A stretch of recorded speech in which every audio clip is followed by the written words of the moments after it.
안녕하세요. 최현욱입니다. 오늘 전공의 파업이 있었습니다. 정부에서 공공의대와 지역의사를 통해서 4,000명의 의사를 증원을 한다는 정책 때문에 전공의들이 파업을 했고, 다음 주에는 총파업이 예정되어 있습니다. 거기에 대해서 제가 파업에 참여할지 한번 여러분들께 여쭤보고 싶어서 이번 영상을 준비했습니다. 파업 내용을 보시면 오늘 의사 전공이 파업을 했는데 여의도 앞에서 시위를 했죠. 여의도에서 집회를 했고 마스크를 다 쓰고 거리 유지를 잘 지켰습니다. 그리고 시위 전에 국기에 대한 경례와 애국가 제창을 하고 또 묵념이 있었는데 며칠 전에 돌아가셨던 부산 정신과 의사 선생님에 대해서 묵념을 하고 시작했습니다. 정부의 입장을 보시면 의사 숫자가 부족하다는 근거를 대고 있는데 일부분 부족한 분야와 부족한 지역이 분명히 존재하는 건 사실입니다. 예를 들면 흉부외과나 지역으로는 강원도나 도서 지역엔 의사가 좀 부족한 상태입니다. 하지만 반면에 남는 분야, 성형외과, 피부과, 남는 지역, 서울, 경기도 이런 지역은 분명히 의사가 남아 돌고 있습니다. 이것은 절대적인 의사 숫자가 부족하다기보다는 의료 자원의 배분 정책이 중요하다고 볼 수 있습니다. 이번에 문제가 된 정부 정책 두 가지를 보시면 공공의대를 신설할 건데 아마도 전라도가 될 것이고요. 지역의사 제도를 만듭니다. 10년짜리 노예의사라고 보시면 돼요. 먼저 지방 공공의대를 보시면 이미 지금 존재하는 지방 사립대 의대 같은 경우는 교수, 선배, 대학병원 수준이 심각하게 떨어집니다. 교수는 수의사 출신들이 많고 배울 게 하나도 없죠. 또 선배는 전공의도 후배를 때리기도 하고요.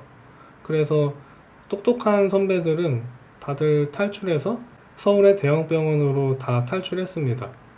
그렇다는 얘기는 지방대 병원에 남아있는 사람들은 굉장히 경쟁력이 떨어진다고 볼 수 있겠죠. 또 대학병원은 의료사고가 많이 나고 그 병원을 돈벌이 수단으로 생각합니다. 그래서 이런 지방 공공의대를 설립하는 것보다도 사립대 병원이 병원에서 벌어들인 이익을 전부 교육비로 지출하게끔 강제하는 게 더 중요합니다. 의사 양성에 쓰이도록 혹은 전공의 수련 환경을 개선시키도록 쓰여야 되는데 지금은 그 적립금, 이익 유보금을 학교 땅을 사고 건물을 짓고 그렇게 다른 쪽으로 쓰고 있습니다. 그런 반면에 전공의들은 노예처럼 일을 하고 정작 배울 기회가 없죠. 그러면서 점점 지방대 병원의 수준이 떨어져 가고 있어요. 그런 문제 때문에 제가 소송을 해서 전공의들의 근무 시간을 제한하도록 했는데 현실적으로 그게 잘 지켜지지 않고 있습니다. 그 다음 정책인 지역의사 10년 노예제도를 보시면 일단 헌법에 위배될 가능성이 있죠. 만약에 이걸 강제로 밀어붙여서 실행이 된다 치더라도 잘 생각해 보시면 아무리 실력 있는 의사도 군의관에 가면 실력 발휘를 잘 못합니다. 군대에 가보신 분들은 다 알죠. 근데 그걸 처음부터 10년짜리 노예로 뽑은 의사라면 실력을 발휘할 수 있을까요? 그냥 단순하게 계산해도 군의관보다 3배 떨어지는 실력일 겁니다. 정말 좋은 데를 나오고 좋은 데서 공부한 의사도 군대만 가면은 실력을 잘 발휘하지 못하는데 그보다 3배 긴 노예에다가 처음부터 지역의사로 뽑았다면 정말 상상만 해도 끔찍하죠.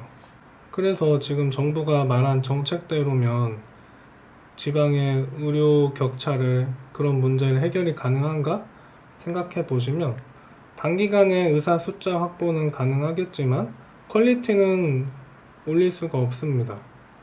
결국 이렇게 늘어난 의사는 전부 돌팔이, 양아치, 하급, 저급, 삼류 의사가 되겠죠. 그러면 지방 환자들은 마루타인가요? 근데 안타깝게도 그게 현실이죠.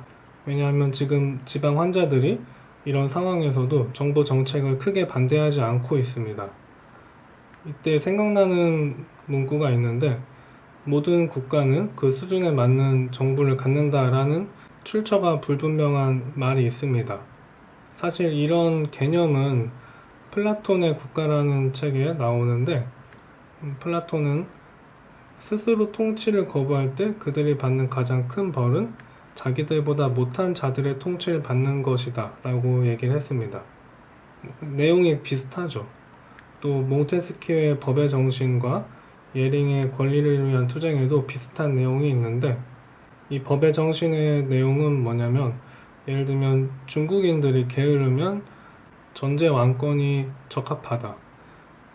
영국 시민들이 사회 질서가 잘 돼 있고 민주주의에 대한 욕심이 있으면 공화정이 생긴다. 이런 식으로 이야기하는 게 법의 정신이에요. 그러니까 그 사람, 그 국가, 그 국민들의 상태에 따라서 그 맞는 정치 체제를 갖는다는 뜻이죠.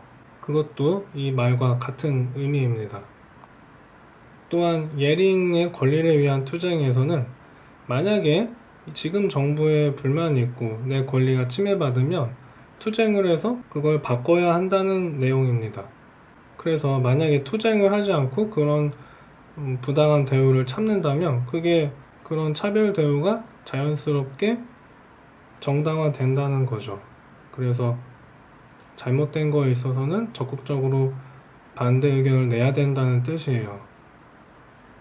그렇다면 지금 이 내용을 적용하면 모든 환자는 그 수준에 맞는 의사를 갖는다고 볼 수도 있죠. 지금 지방의 의료 수준이 좀 떨어지는 건 지방 사는 사람들이 그걸 적극적으로 요구하지 않았기 때문에 그런 거예요. 지금 같은 정책에 반대하지도 않고. 그래서 진짜 지방의 의료 수준을 높이려면 가장 중요한 건 지방 환자들이 나서서 시위를 해야 됩니다.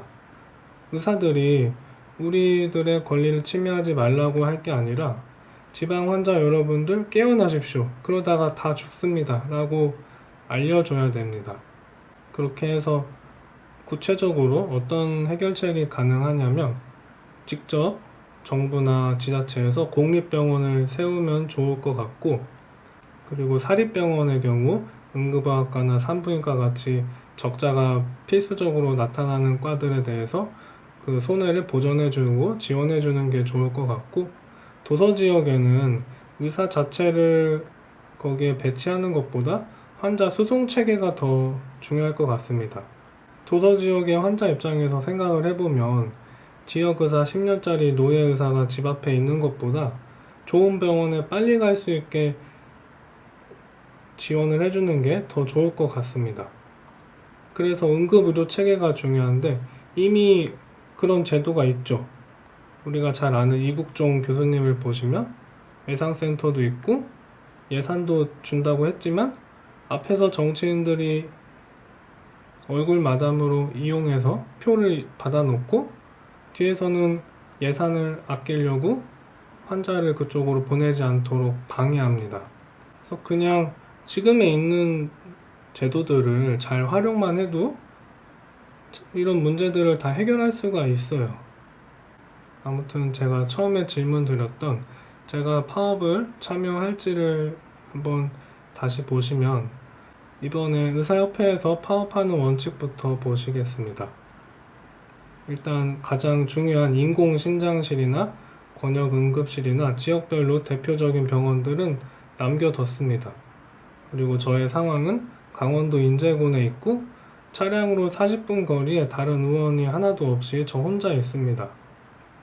그런 상태에서 저도 환자들 피해가 가더라도 파업 참여율을 높여서 협상력을 올리기 위해서 파업을 참가하느냐 생각해 볼 수 있는데, 그런 경우 정부에서는 그래 파업을 하니까 의사들이 부족한 게 티가 나지 않느냐 라고 할 수가 있습니다. 만약에 파업을 참가하지 않고 파업 참여율이 낮아서 일부만 참여했을 때 환자들에게 피해가 당연히 없겠죠. 그러면 일부의 의사들이 없어도 환자들한테 피해가 없다. 그러니까 의사 숫자가 부족하진 않다. 이렇게 정부 논리를 반박할 수 있습니다. 파업을 참가할 때와 참가하지 않을 때 이렇게 두 가지 반응을 예상할 수가 있습니다. 근데 사실 제가 가장 좋아하는 방식은 하루를 정해서 다 같이 쉬는 것보다는 20%씩 부분 파업을 해서 월, 화, 수, 목, 금 정해져가지고 돌아가면서 오부제로 파업을 하면서 한 달 동안 보여주는 거죠. 이렇게 20%씩 쉬어도 의료 공백이 전혀 생기지 않는다. 그러니까 의사들이 부족하지 않다라고 보여줄 수도 있고, 참여율도 높일 수가 있고, 환자들한테도 피해를 안 주는 방식으로 하면 가장 좋을 것 같습니다.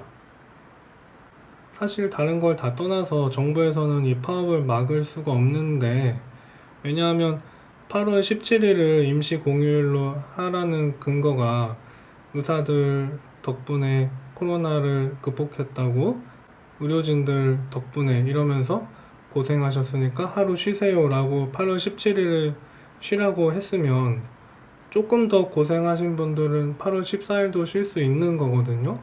근데 8월 17일은 고생했으니까 쉬라고 하면서 14일은 절대 쉬지 마 라고 하는 건 너무 이상하지 않나요? 아무튼 저는 파업에 참여할지 말지 좀 고민스러운 상태인데, 이런 얘기를 파업에 일부만 참여하는 식으로 정부의 논리를 반박하는 게 어떨까냐고 저는 고민이 돼서 친구한테 물어봤습니다. 파업 참여율을 조금 낮추고 환자들한테 피해가 없이 의사 숫자가 부족하지 않다고 증명을 하는 게 어떨까 하고 친구한테 물어보니까, 수도권 소아과 개업한 누나한테 물어봤더니 너 파업하기 싫어서 별소리를 다 하는구나 했습니다.